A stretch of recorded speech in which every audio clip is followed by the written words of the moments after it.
NCERT भूगोल में, geography में क्लास 8 का हम लोग अध्याय नंबर 1 यानी चैप्टर 1 शुरू कर रहे हैं। हालांकि ये हम लोग कंप्लीट कर चुके हैं, लेकिन एक बार इसमें रिव्यू कर लेते हैं जो मेन पॉइंट है, जिससे एक बार हम लोगों को रिवीजन भी हो जाएगा कि क्या हम लोग पढ़े हैं। क्योंकि हम लोग सप्ताह में 3 दिन इसको करते हैं और 4 दिन साइंस को करते हैं, तो इस तरह से थोड़ा रिवीजन भी हो जाएगा। तो हमारा जो पहला चैप्टर है वो है संसाधन। तो संसाधन में हम लोग जैसे कि पहले पढ़ भी चुके हैं और दूसरा उसका हम लोग क्विज भी कर चुके हैं ग्रुप में, तो दोनों हो चुका है। आज हम लोग को पढ़ना था चैप्टर 2, तो पहले रिवीजन एक बार कर लेते हैं कि क्या क्या इसमें मेन पॉइंट हम लोग पढ़े हैं। तो सबसे पहले आखिर बात है कि संसाधन है क्या। संसाधन वैसी वस्तुएं हैं जो उपयोगी हो और मूल्यवान हो, जो मानव के लिए खास करके उपयोगी हो और मूल्यवान हो, जिसका हमारे जीवन में कोई ना कोई महत्व रखता हो। जब उसका कोई उपयोग अथवा मूल्य होता है तो वही हमारे लिए क्या हो जाता है, संसाधन हो जाता है। संसाधन यहाँ पर 3 प्रकार के बताए गए हैं। एक है प्राकृतिक संसाधन, दूसरा है मानव संसाधन, तीसरा है मानवकृत संसाधन। प्राकृतिक संसाधन की बात करेंगे तो ऐसा संसाधन जो प्रकृति में पहले से ही मौजूद है, उसको कोई बनाया नहीं है या किसी के द्वारा बनाया नहीं गया है, प्रकृति में पहले से ही मौजूद है। जैसे आप लोग देखते होंगे मिट्टी, जल, वायु, इस तरह के। अगर मानव संसाधन की बात करें तो मानव संसाधन में मानव खुद एक संसाधन है और वो प्रकृति के संसाधन का उपयोग करता है अपने जरूरत के हिसाब से। और अगर तीसरा बात करें तो मानवकृत संसाधन, जैसे मानव द्वारा जो बनाया गया संसाधन है उसको बोलते हैं। जैसे आप देखते होंगे रेलवे हो गया, मकान हो गया, कार्यालय हो गया, या किसी तरह का पुल, ब्रिज, हवाई अड्डा, ये सब हो गए मानव निर्मित या मानवकृत बोल सकते हैं इसको। तो ये 3 प्रकार के संसाधन हो गए। अब प्राकृतिक संसाधन में भी उसको विभिन्न भागों में बांटा गया है, जैसे कि विकास एवं उपयोग की, दूसरा उत्पत्ति के आधार पे, तीसरा उसकी उपलब्धता के आधार पे, चौथा उसके वितरण के आधार पे, और पांचवा उसके स्वामित्व के आधार पे। अगर बात करें विकास एवं उपयोग की दृष्टि से तो उसमें वास्तविक संसाधन है, संभाव्य संसाधन है। 2 तरह के संसाधन है। उत्पत्ति के आधार पे अगर देखेंगे तो उसमें भी 2 संसाधन हैं, एक जैव होता है, एक अजैव होता है। और उपलब्धता के आधार पे देखेंगे तो 2 होता है, एक नवीकरणीय होता है, एक अनवीकरणीय होता है। वितरण के आधार पे भी 2 भागों में बांटा गया है, सर्वत्र उपलब्ध और स्थानिक संसाधन। और जो अंतिम होता है 5वां, वो होता है स्वामित्व के आधार पे। अब स्वामित्व के आधार पे जैसे कि निजी संसाधन हो सकता है किसी का राष्ट्रीय संसाधन हो सकता है जो राष्ट्र के लिए होता है, और अंतर्राष्ट्रीय संसाधन जिसमें सबकी भागीदारी होती है। अब इसी को बारी बारी से पढ़ना है कि आखिर वास्तविक संसाधन क्या है, संभाव्य संसाधन क्या है, जो हम लोग विकास एवं उपयोग की दृष्टि में देखे हैं 2 संसाधन। उसके बाद उत्पत्ति के आधार पे जैव और अजैव क्या है, उपलब्धता के आधार पे नवीकरणीय और अनवीकरणीय क्या है, और वितरण के आधार पे सर्वत्र उपलब्ध संसाधन और स्थानिक संसाधन क्या है, और स्वामित्व के आधार पे निजी संसाधन, राष्ट्रीय संसाधन और अंतर्राष्ट्रीय संसाधन क्या है। तो सबसे पहला है वास्तविक संसाधन। वास्तविक संसाधन उन संसाधनों को कहा जाता है जिसकी कुल मात्रा ज्ञात होती है तथा इन संसाधनों का उपलब्ध तकनीक की सहायता से वर्तमान समय में किया जाता है। जैसे कि अगर उदाहरण के तौर पर लें तो पश्चिमी एशिया का पेट्रोलियम, ऑस्ट्रेलिया का सोना, झारखंड का अभ्रक, मध्य प्रदेश का मैग्नीज एवं राजस्थान का तांबा, ये सब वास्तविक संसाधन के अच्छे उदाहरण हैं। वास्तविक संसाधन क्या है एक बार और समझिए। पीडीएफ में भी आप पूरा क्लियरली दिया हुआ है, आप देख सकते हैं। वास्तविक संसाधन वे संसाधन होते हैं जिनकी मात्रा ज्ञात होती है, मतलब जिनकी मात्रा ज्ञात है कि वो कितनी मात्रा में उपलब्ध है। इन संसाधनों का इस समय उपयोग किया जा रहा है, और उसके उदाहरण जो है हमने अभी पढ़े हैं कि पश्चिम एशिया का पेट्रोल हो गया, या जर्मनी के रूर प्रदेश में कोयला, महाराष्ट्र में दक्कन पठार की काली मिट्टी। इस तरह के जो हैं वास्तविक संसाधन के उदाहरण है जिनका वर्तमान में उपयोग हो रहा है। अगर दूसरा बात करें संभाव्य संसाधन, तो संभाव्य संसाधन वैसे संसाधन हैं जिनकी संपूर्ण मात्रा तो ज्ञात नहीं होती है और इनका जो है समय प्रयोग भी नहीं हो रहा है इस समय, लेकिन भविष्य में प्रयोग की संभावना होती है। ऐसे जो संसाधन है उनको संभाव्य संसाधन बोलते हैं। मतलब उनका जो प्रयोग है आने वाले भविष्य में संभव हो सकता है कि प्रयोग हो, जैसे कि केरल में मिलने वाला थोरियम, ये सब महत्वपूर्ण है पॉइंट। संभाव्य संसाधन में कौन सा हो सकता है, तो केरल में मिलने वाला थोरियम, लद्दाख में पाए जाने वाला यूरेनियम, ये सब जो है संभाव्य संसाधन है। मतलब इसका वर्तमान में उपयोग नहीं हो रहा है, लेकिन आने वाले भविष्य में हो सकता है कि इसका उपयोग हो। उसके बाद अगर बात करें उत्पत्ति के आधार पे, तो दो हैं, जैव हैं और अजैव हैं। जैसा कि आप पीडीएफ में थोड़ा नीचे आएंगे तो वहां पे दिया हुआ है, उत्पत्ति के आधार पे संसाधनों को दो भागों में बांटा गया, जैव और अजैव। अगर इसकी बात करें तो जैव संसाधन में आप देखते होंगे जैसे पेड़ हो गए, पौधे हो गए, वन्य जीव हो गए, जीव जंतु हो गए इत्यादि आते हैं। और अगर अजैव में बात करें तो खनिज हो गए, चट्टान हो गए, मिट्टी हो गई, भूमि, खेत, तालाब, नदी, झील, झरना इत्यादि जो हो गए अजैव संसाधन हो गए।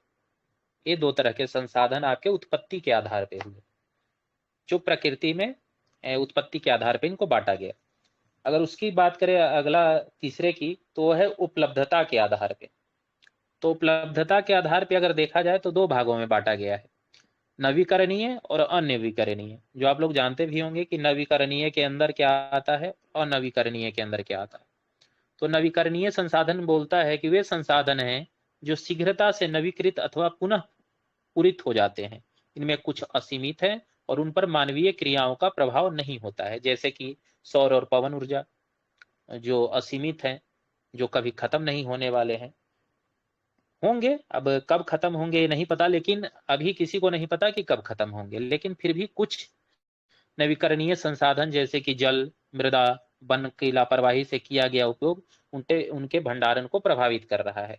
जैसे नवीकरणीय जो संसाधन है उसमें जल, मृदा और वन भी आते हैं, लेकिन इसमें क्या है, मानव उसका दुरुपयोग करके उसके संसाधन को असीमित भी कर सकता है। लेकिन ऐसा भी नहीं कि इतना जल्दी असीमित हो जाए, लेकिन फिर भी उसको नवीकरणीय संसाधन में रखा गया है। जल असीमित नवीकरणीय संसाधन प्रतीत होता है, फिर भी जल की कमी, प्राकृतिक जल स्रोत का सूखना आज विश्व के बहुत से भागों में एक बड़ी समस्या है। अब यहाँ पे जल बोल रहा है असीमित नवीकरणीय तो है, लेकिन फिर भी जल की कमी की समस्या देखी जा रही है, क्योंकि पीने वाले जल की कमी जो है बहुत कम मात्रा में है। ऐसे जल तो बहुत सारे हैं, लेकिन सभी जल को हम पी नहीं सकते। इस संदर्भ में यहाँ पे बात किया गया है, लेकिन फिर भी वो नवीकरणीय संसाधन में है क्योंकि वो असीमित मात्रा में है। उसके बाद अगर बात करें अगला, तो अनवीकरणीय संसाधन है वैसा संसाधन जिसका भंडार सीमित है। भंडार के एक बार समाप्त होने के बाद उनके नवीकृत अथवा पुनः पूरित होने के लिए हजारों करोड़ साल लग जाते हैं। तो इस तरह के संसाधन को अनवीकरणीय संसाधन बोलते हैं, जैसे कि आप कोयला, पेट्रोलियम तथा प्राकृतिक गैस इत्यादि हैं जो आपके अनवीकरणीय हैं, जो समाप्त भी हो सकते हैं, लेकिन इनको बनने के लिए हजारों साल लग जाते हैं। तो इनको दो भागों में बांटा गया। उसके बाद अगला है वितरण के आधार पे, सर्वत्र उपलब्ध संसाधन और स्थानिक संसाधन। संसाधनों के वितरण के आधार पे दो भाग में बांट दिया। जो संसाधन सभी जगह पाए जाते हैं, जैसे वायु जिसमें हम हवा में सांस लेते हैं, व्यापक है, हर जगह मौजूद है, कहीं भी आप पृथ्वी पर चले जाइए।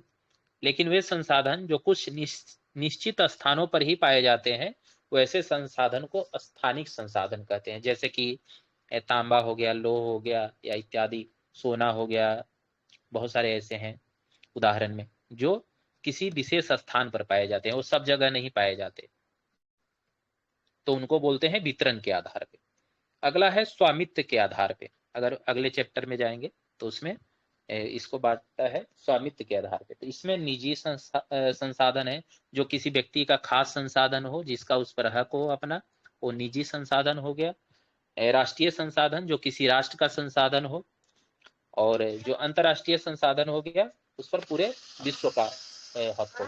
वैसे संसाधन को हम लोग आगे है हमारा ये मतलब ये जो है हम लोग 5 भागों में बांट दिए। उसके बाद आगे जो है एक इसमें हम लोग का इंपॉर्टेंट पॉइंट था वो था कि समुद्र तट से दूरी 19.2 किलोमीटर क्षेत्र के अंदर पाए जाने वाले संसाधनों को राष्ट्रीय संसाधन कहते हैं। हालांकि ये मैं बुक से पढ़ रहा हूँ, बुक में दिया है ये नोट टाइप का बना करके। पीडीएफ में अगर देखेंगे तो आप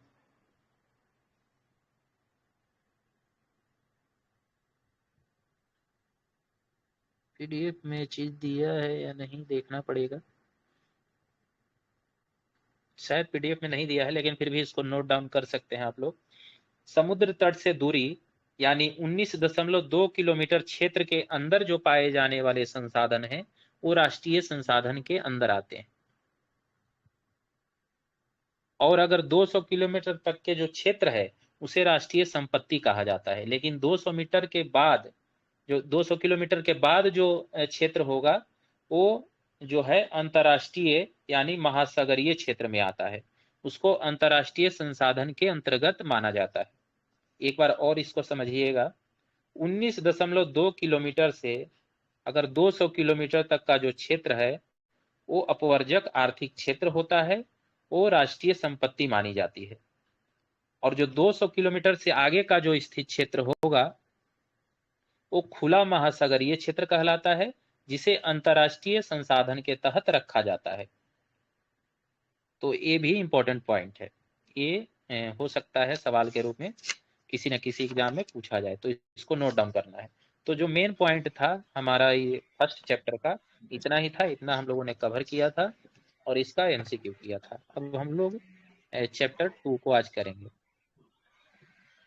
ये जो समुद्र तट से बताया ना 200 किलोमीटर दूरी राष्ट्रीय और उसके बाद जो अंतर्राष्ट्रीय बताया, इसका फोटो लेके ग्रुप में डाल दीजिएगा। 19.2 से 200 किलोमीटर तक।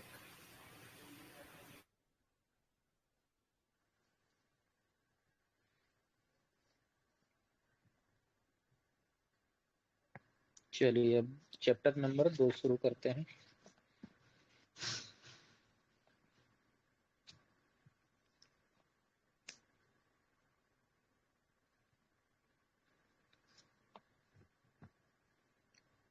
चैप्टर नंबर 2, इसमें हम लोग पढ़ेंगे संसाधन के अंतर्गत ही ये आता है इकाई में, चैप्टर नंबर 2 में।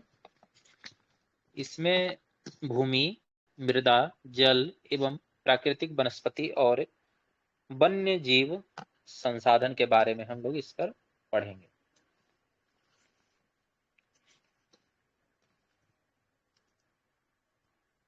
तो सब लोग पीडीएफ खोल लेंगे और इसमें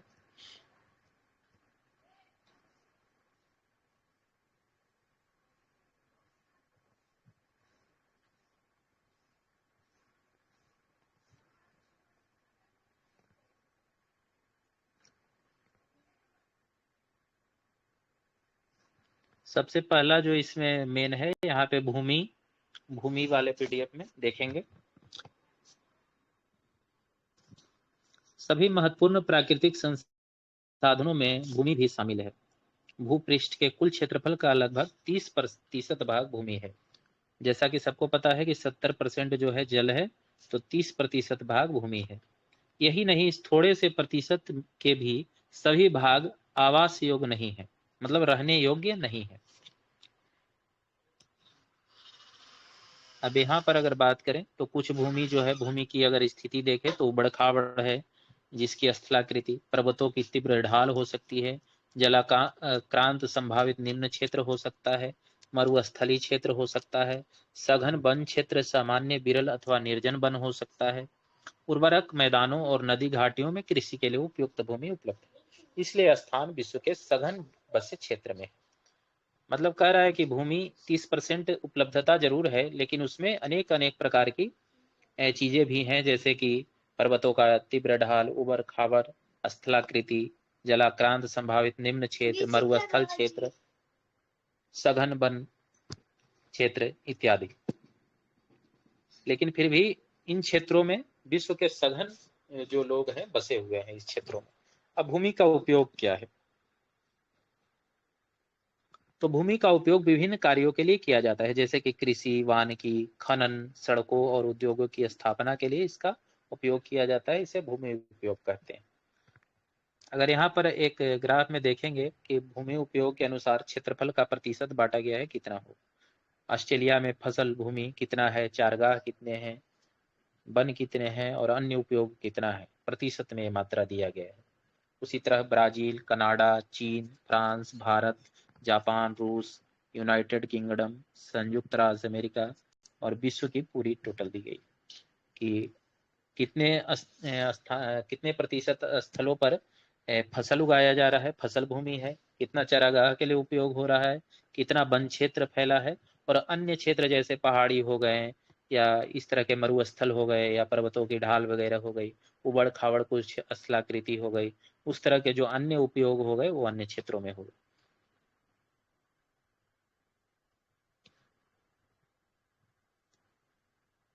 उसके बाद नीचे आएंगे, इस तरह से ग्राफ में दिखाया गया है कि भूमि का इसमें उपयोग हम लोग कैसे करते हैं। इसमें एक कंफ्यूजन है, ये चारागाह क्या हुआ? क्वेश्चन लास्ट में कर लीजिएगा, ठीक है, जब पूरा हो जाने दीजिए तब हम लोग डिस्कस कर लेंगे।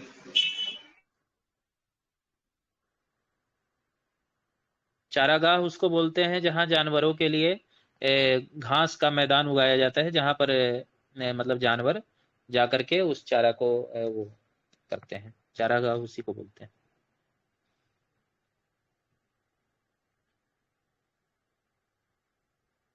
तो यहाँ ग्राफ में देखेंगे भूमि के उपयोग में समय के अनुसार परिवर्तन हो रहा है कि इस तरह से पहले बहुत कम घरें थी, ज्यादा खेती था, आज उसके बाद देखेंगे तो बहुत वो संकीर्ण हो गया है और वहीं पे रेलवे प्लेटफॉर्म, हवाई अड्डा और घर जो है बिल्डिंगें बड़ी बड़ी हो गई हैं, गाड़ियां हो गई हैं, पहले ऐसा नहीं था। तो इस तरह से ग्राफ के माध्यम से वो दर्शाया गया है और दिखाया गया है कि किस तरह से समय के अनुसार सब चीजें परिवर्तन हो गई और भूमि का उपयोग किस तरह से बढ़ गया।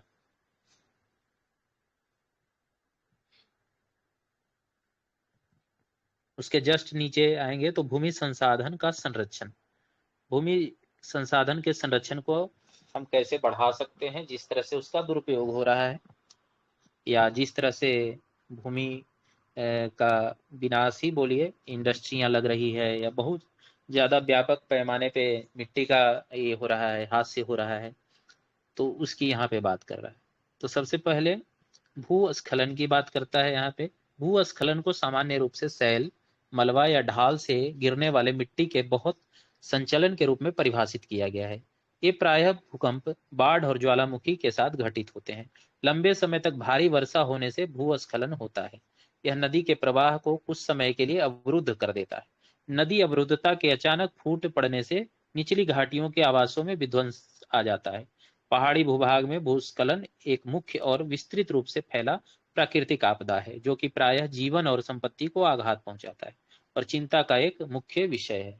जैसा कि अभी उत्तराखंड में आप लोगों ने देखा भी होगा कि अभी कुछ दिन पहले हुआ था, जिसमें बहुत सारे लोग भी मरे थे। तो ये कह रहा है कि यह केवल इससे केवल जान माल का ही नुकसान नहीं होता है, एक बहुत बड़ा मलबा गिरने से पहाड़ों का मिट्टी का भी हादसे होता है, वहां पे जो जनमानस खेती कर रहे होते उनको भी नुकसान होता है, बहुत चीजें होती है इससे। उसके बाद नीचे आए तो मृदा के बारे में यहाँ बताया गया है कि मृदा क्या है। पृथ्वी के पृष्ठ पर दानेदार कणों के आवरण की पतली परत मृदा कहलाती है। पृथ्वी के पृष्ठ पर दानेदार कणों के आवरण की पतली जो परत है वो मृदा कहलाती है, जैसा आप लोग जानते भी होंगे। यह भूमि के निकटता से जुड़ी हुई है। स्थल रूप मृदा के प्रकार को निर्धारित करते हैं। मृदा का निर्माण चट्टानों से प्राप्त खनिज और जैव पदार्थ तथा भूमि पर पाए जाने वाले खनिजों से होता है। यह अपक्षय की प्रक्रिया के माध्यम से बनती है। खनिजों और जैव पदार्थों का सही मिश्रण मृदा को उपजाऊ बनाता है। मतलब अगर खनिज और जैव पदार्थों का सही मिश्रण होगा तो मृदा जो है वो उपजाऊ बनेगा।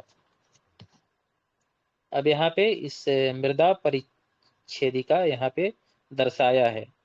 जो मृदा का जो जनक है वो चट्टान है, अक्षयिक चट्टानी पदार्थ है, बालू, गाद, कले के साथ मृदा और हास्य और वनस्पतियों के साथ ऊपरी मृदा।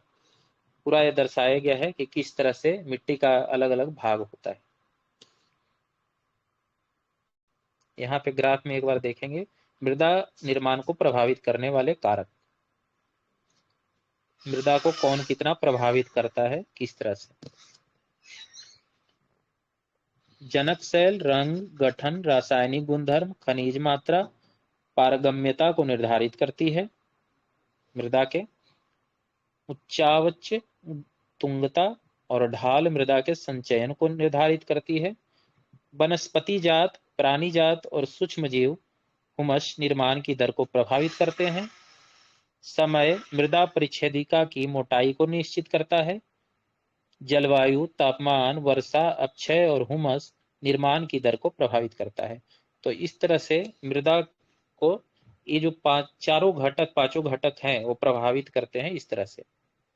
तो इसको एक बार आप लोग भी पढ़िएगा थोड़ा, तो चीजें थोड़ा क्लियर होगा।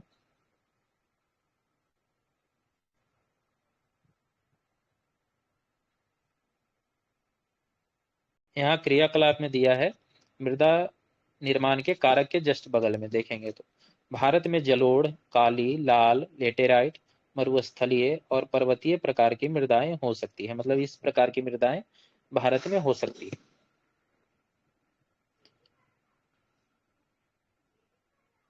अब यहाँ पे मृदा के नमीकरण और संरक्षण के उपायों पर यहाँ पे बात किया गया है कि किस तरह से उसका जो है संरक्षण का उपाय कर सकते हैं हम लोग मृदा का। तो मृदा अपरदन और क्षीणता मृदा संसाधन के लिए दो मुख्य खतरे हैं। मानवीय और प्राकृतिक दोनों ही कारकों से मृदाओं का निम्नीकरण हो सकता है। मृदा के निम्नीकरण में सहायक कारक वनोन्मूलन, अतिचारण, रासायनिक उर्वरकों और कीटनाशकों का अत्यधिक उपयोग, वर्षा दोहन, भूस्खलन और बाढ़। यहाँ पे जैसे मृदा का संरक्षण कैसे करना है और मृदा का निम्नीकरण मतलब उसका हाथ से कैसे होता है उस पर बात किया गया। जैसे हम लोग ऊपर भूस्खलन भी देखे थे जिसे मृदा का हाथ से होता है, तो यहाँ पे वही बताया गया है कि किस तरह से मृदाओं का क्या हो सकता है, हाथ से हो सकता है। जैसे ज्यादा वर्षा से हो सकता है, भूस्खलन से हो सकता है, बाढ़ से हो सकता है। तो हम उसको कैसे संरक्षित कर सकते हैं इस पर चर्चा किया गया है आगे।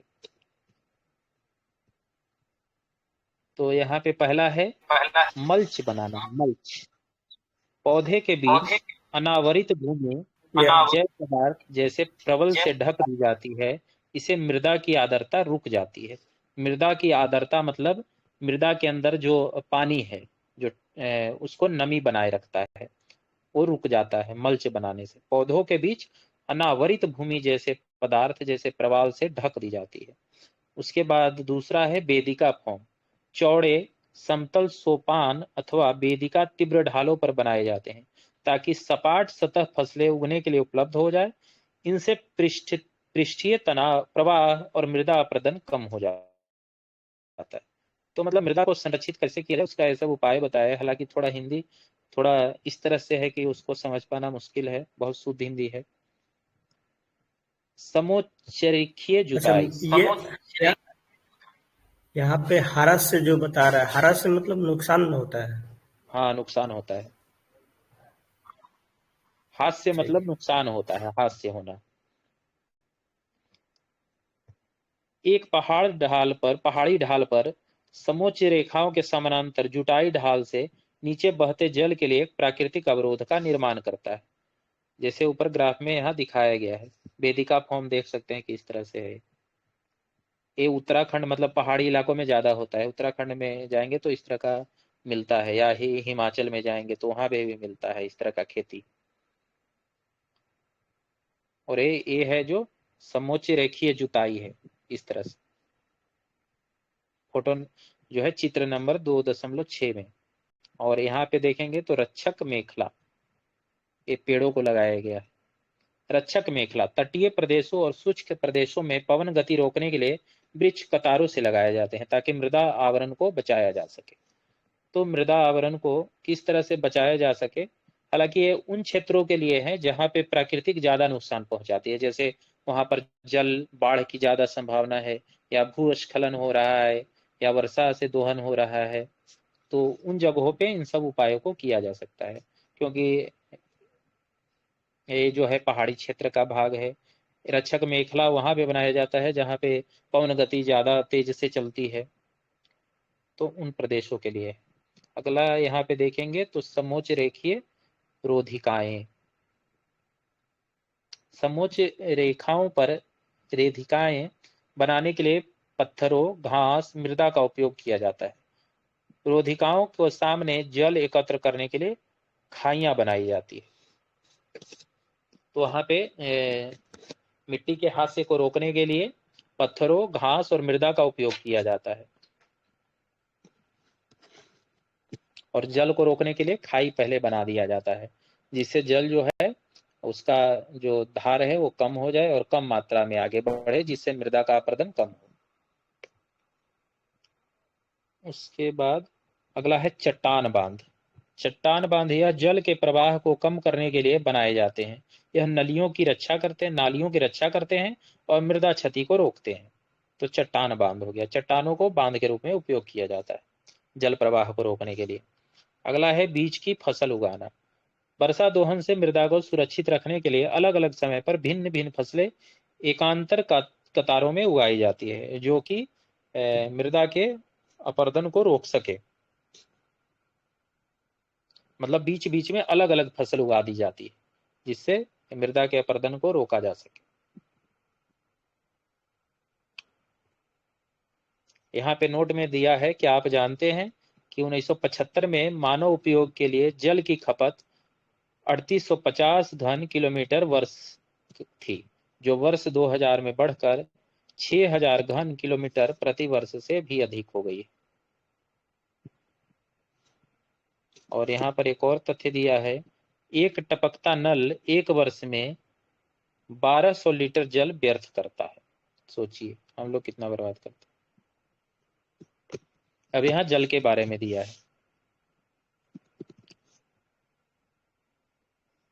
जल की बात करें तो 70% जो कि है जल ही जल है, जिसमें चादरों हिमानियों के रूप में अटलांटिक महासागर में, अंटार्कटिक में, ग्रीनलैंड में, पर्वतीय प्रदेशों में पाया जाता है। और जो लवण जल जो है वो केवल 2.7% है, और पीने वाला जल कितना है 0.9%। यहाँ पर एक औसत दिया है, नीचे देखेंगे क्रियाकलाप में, तो एक औसत जो खर्चा व्यक्ति करता है प्रतिदिन वो इतना करता है, प्रतिदिन 150 लीटर लगभग खर्चा करता है।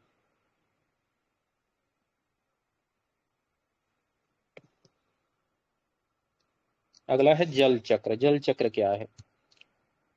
कहता है कि बाष्पीकरण, वर्षण और बाह की प्रक्रियाओं द्वारा महासागरों, वायु, भूमि और पुनः महासागरों में चक्रण द्वारा निरंतर गतिशील है, जैसे कि आप जानते हैं, इसे जल चक्र कहते हैं। जल चक्र मीन्स जल का बाष्पीकरण होना, उसका वर्षण होना मतलब वर्षा होना, बाह प्रक्रियाओं द्वारा महासागरों, वायु, भूमि और पुनः महासागर में चक्रण द्वारा निरंतर गतिशील होना, यही जल चक्र है। प्रकृति का मतलब नियम है कि आप जितना लोगे उतना देना है प्रकृति को। यानी कि अगर प्रकृति से जितना आप जल लेते हो उतना प्रकृति को वापस लौटाना है, तभी प्रकृति संतुलन बनाए रखती है। जैसे आप देखते होंगे कि नदियों द्वारा समुद्र में पानी जाता है। क्यों जाता है? क्योंकि समुद्र से भी पानी कहीं ना कहीं जा रहा है, या तो उसको बाष्पीकरण के माध्यम से वो वर्षा के रूप में हो जा रहा है, तो फिर उसको वापस लौटाना है समुद्र को। तो प्रकृति इसी पर निर्भर रहती है, मतलब वो क्या बोल सकते हैं उसको, जितना लेना है उतना देना पड़ेगा, इस कॉन्सेप्ट पर। और ये सब जल चक्र के माध्यम से होता है। उसके बाद है जल उपलब्धता की समस्या। कहाँ क्या समस्या है जल से, ये दिखा रहा है यहाँ पे। विश्व के कई जल प्रदेशों में जल की कमी है, जैसे कि अफ्रीका, पश्चिम एशिया, दक्षिण एशिया, पश्चिमी संयुक्त राज्य अमेरिका के भाग, उत्तर पश्चिम मैक्सिको, दक्षिण अमेरिका के भाग, संपूर्ण ऑस्ट्रेलिया अलवणीय जल की आपूर्ति की कमी का सामना कर रहे हैं। तो एक बहुत बड़ी समस्या है, और जल, और आगे आने वाले सालों में और समस्या होगी। यमुना का यहाँ पे दिखाया गया है, आपने ऐसे न्यूज में भी देखा होगा कि यमुना नदी का जो जल है वो सबसे ज्यादा प्रदूषित है।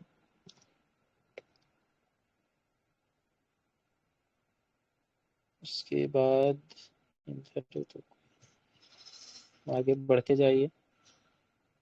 जैव मंडल पर यहाँ थोड़ा बताया। जैव मंडल क्या है? तो प्राकृतिक वनस्पति और वन्य जीवन केवल स्थल मंडल, जल मंडल और वायुमंडल के बीच जुड़े हुए एक सक्रिय क्षेत्र में ही पाए जाते हैं, जिसे हम जैव मंडल कहते हैं। जैव मंडल में सभी जीवित जातियां जीवित रहने के लिए एक दूसरे पर परस्पर संबंधित और निर्भर रहती है। इस जीवन आधारित तंत्र को परितंत्र कहते हैं। आगे इसको विस्तार में पढ़ना है, अभी तो छोटा छोटा भाग में इसको केवल बताया है। बाकी इसमें ऐसा कुछ हम लोग के लिए काजीरंगा वगैरह के बारे में हम लोग पढ़ चुके हैं। कहाँ में है काजीरंगा? असम में है, जहां पर एक सिंग वाला गेड़ा पाया जाता है। बाकी तो कोई खास इसमें है नहीं, इतना ही है। इसमें कुछ एमसीक्यू है, वो हम लोग कर लेंगे। और दूसरा, पहला का हम लोग एमसीक्यू कर लिए हैं, दूसरा का एमसीक्यू हो जाएगा। आज 2 ही रखना है।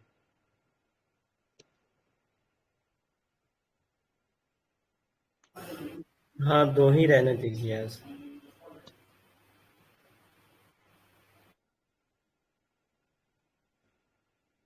एमसीक्यू कर लेते हैं एक बार, फिर देखते हैं आगे के। बहुत शुद्ध शुद्ध हिंदी इतना लिखा है ना। पहला एमसीक्यू बोलता है, अगर नीचे आ जाएंगे पीडीएफ में, दूसरा चैप्टर का, निम्नलिखित में कौन सा कारक मृदा निर्माण का नहीं है? मतलब इसमें से कौन सा है जो मृदा निर्माण का कारक नहीं है, या कारण बोलिए, कारण नहीं है। तो समय, मृदा का गठन या जैव पदार्थ, बताइए क्या होगा? इसमें ऑप्शन क होना चाहिए। समय। समय ही होगा। निम्नलिखित में कौन सी विधि तीव्र ढालों पर मृदा अपरदन को रोकने के लिए सर्वाधिक उपयुक्त है? वेदिका कृषि।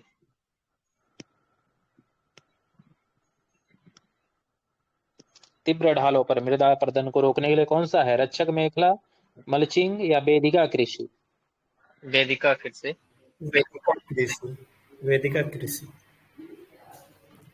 चलिए ठीक है, अगला क्वेश्चन। निम्नलिखित में कौन सा प्रकृति के संरक्षण के अनुकूल नहीं है? बल्ब को बंद कर देना चाहिए जब आवश्यक न हो, जल को उपयोग के बाद तुरंत बंद कर देना चाहिए, खरीदारी के बाद पॉली पैक को नष्ट कर देना चाहिए। ऑप्शन क, बल्ब को बंद कर देना चाहिए।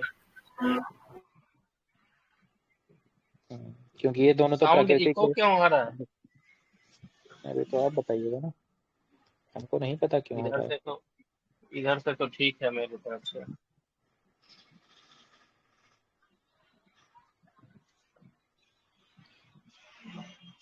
अब है मिलान वाला। पहला है भूमि उपयोग। भूमि का उत्पादनकारी उपयोग। ह्यूमस। क का से ह्यूमस हो गया। मृदा उसका भूमि ये इसका ऊपरी भाग से होगा ना इसमें ह्यूमस। शंकराक्षेत्र। मृदा बताइए। अपरदन को रोकना। मृदा विक्षेपित जैव पदार्थ।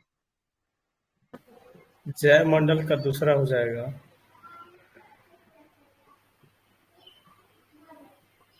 हाँ, जैव मंडल का तो दूसरा हो जाएगा। दूसरा, हाँ। ये चट्टान बांध। चट्टान बांध भी मृदा अपरदन को रोकना। वो हो जाएगा। बच गया ये ह्यूमस। इसका ह्यूमस का 4 नंबर होगा, ऊपरी मृदा पर निक्षेपित जैव पदार्थ। एक और इसमें एक्स्ट्रा बचा है। वो इसमें 5 दिया देता हुआ ही है, है इधर ना। 5 एक्स्ट्रा दिया हुआ है। वो एक्स्ट्रा देता है।